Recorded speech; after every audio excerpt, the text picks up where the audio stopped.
Ons neem die gesprek verder met Ruben Koetser van Free South Africa en Louis Boshoff van AfriForum Jeug.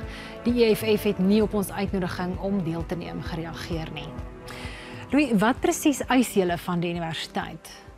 Wel, ons eis baie eenvoudig dat die universiteit die sing van Kiel de Boer op kampus moet verbied en moet veroordeel. En ek wil tog 'n bietjie agtergrond gee hieraan en dit sal nie onredelik wees om die EFF Steering Command van Potch te hou by die woorde van hulle Commander-in-Chief, Julius Malema nie. En ons moet in gedagte hou, Julius Malema is 'n man wat gesê het dat hy nie kan uitsluit dat hy in die toekoms nog 'n oproep sal doen vir 'n massaslagting van wit mense of van boere nie. Dis 'n man wat ook in die hof getuig het toe daar aan hom 'n gruisame plaasmoordtoneel beskryf is, dat hy nie ontroer is daardeur nie. Hy het dit by herhaling gesê, ek is nie ontroer hierdeur nie. Hy het verder gesê, a revolutionary is a walking killing machine, and every revolution demands that there will be some killing. You must not be afraid to kill. En sy party 'n revolutionary party genoem. En in hierdie konteks is daar Afrikaner ouers, daar selfs Afrikaanse kommersiële boere wat hulle kinders stuur Potch toe om te gaan graad kry met lekker kry, klaar kry. Dis die gedagte. En dink jy nou in Lorenza, daar's 'n 18 of 19-jarige dame student wat laat in die aand op haar bed in 'n kampuskoshuis lê en dalk is haar oom of tannie of ouma of oupa doodgemaak op 'n plaas en dan hoor sy hierdie woorde buite haar venster: kill the boer, kill the farmer. En dit het gebeur in AfriForum Jeug het maande gelede al op elke ordelike wyse pleidooie gerig aan die universiteit se bestuur en gevra, veroordeel hierdie, dit behoort nie toelaatbaar te wees op kampus nie. En die enigste implisiete antwoord wat ons gekry het van die NWU bestuur af is, hierdie is nie vir ons 'n prioriteit nie, of net generiese uitsprake. Ruben, jy is ook 'n student op kampus. Hoe voel jy oor die sing van die lied op kampus?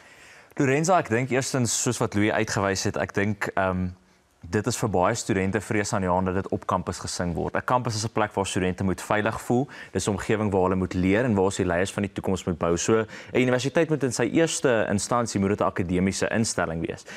Wat dit egter moeilik maak, is dat die hoogste hof in die land dit nie as haatspraak beskou nie. Ons sien dat die konstitusionele hof die uitspraak van die appelhof bekragtig het en AfriForum se aansoek om verlof tot appel om die lied as haatspraak te sien van die hand gewys het en verwerp het. So dit mense het tog simpatie dat die universiteit nie standpunt kan inneem nie as die hoogste hof in die land dit nie eers as haatspraak sien nie, maar tog moet die universiteit daardie omgewing skep waar studente kan veilig voel en waar hulle kan voel dat hulle kan leer en dat ons die toekoms kan bou. Want om te sing vir die uitmoor van enige persoon of enige groep mense, as mens kyk na die definisie in terme van die grondwet sowel as die gelykheidswet wat ook bekend staan as die Pepuda wetgewing, is dit haatspraak en daar word groot argumente gelig oor die konteks waarbinne die liedjie gesing word, maar die konteks waarin die liedjie in die verlede gesing is in die struggle deur mense soos Pieter Mokaba en so was om as Kiel de Boer gesing is dit gesing teen die stelsel, om te sê die apartheidstelsel moet val.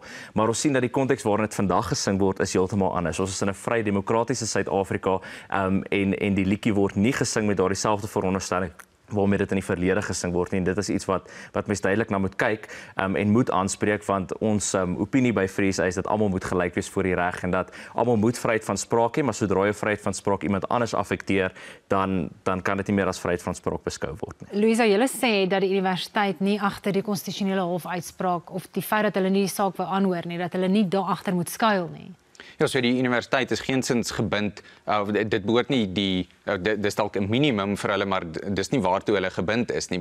Om 'n eenvoudige voorbeeld te noem, as 'n mens by 'n hek by die NWU kampus inry, dan is daar 'n bordjie wat sê geen vuurwapens op kampus nie, en sonder om 'n debat oor vuurwapens te ontlok, maar ons weet die wettige dra van 'n gelisensieerde vuurwapen is wettig in Suid-Afrika in openbare areas, maar die universiteit het verder gegaan as wat die wet vereis of as wat hofuitsprake sou sê en sê op hierdie kampus, binne hierdie kultuur, binne hierdie waardes wat ons nastreef, word hier nie vuurwapens gedra nie en waarskynlik sou mens dink dit is om geweld en die vrese van geweld te verhinder.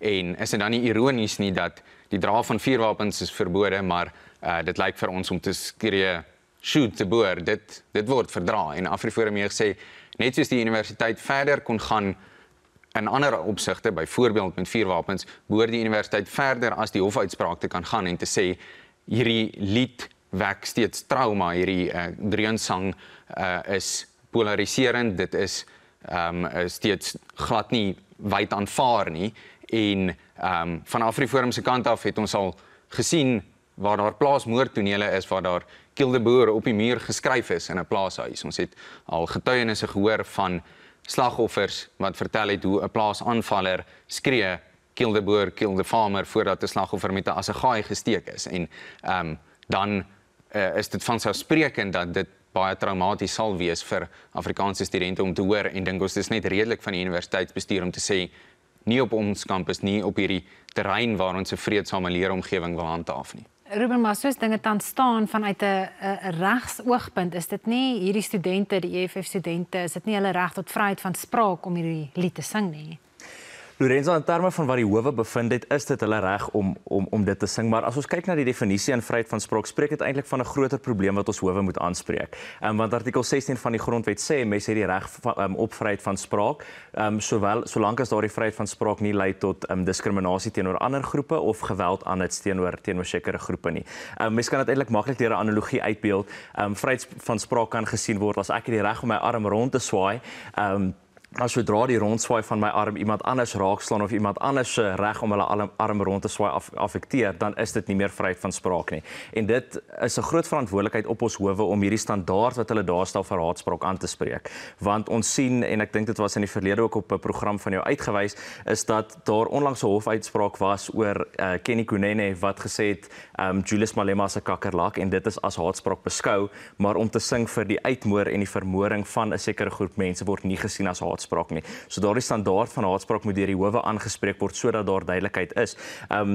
Ek het ook die vraag voorheen gevra in 'n ander program om te sê dat as ons sê dat byvoorbeeld ons sê nou ons roep vir die uitmoor van alle buitelanders of dit Zimbabweërs of Mosambiekers is, sal die gemiddelde Suid-Afrikaner dit as haatspraak sien. En as mens die gemiddelde Suid-Afrikaner oor Kill the Boer vra, sal hulle dit ook as haatspraak sien. Ons sien dit by die howe en in die uitvoerende gesag wat in hulle voortoring sit dat daar hierdie persepsie daarvan is dat dit idillies is en dat dit net 'n vergryp aan die verlede is wanneer dit daadwerklik vir baie mense eintlik baie letterlik en baie persoonlik opgevat word. Net laasens en baie kortliks, is daar rassespanning op kampus in Hebreë?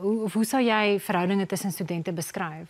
Oor die algemeen is dit goed. Daar's oor die algemeen die gemiddelde studente kom regtig goed oor die weg. Maar om so 'n goeie omgewing te bewaar, moet die radikale elemente dan verhinder word. Daar moet dan, as daar enkele gevalle is waar daar iets soos Kill the Boer gesing word, dan moet so iets verhinder word om hierdie vreedsame omgewing wel te bewaar. Louis Ruben, baie dankie.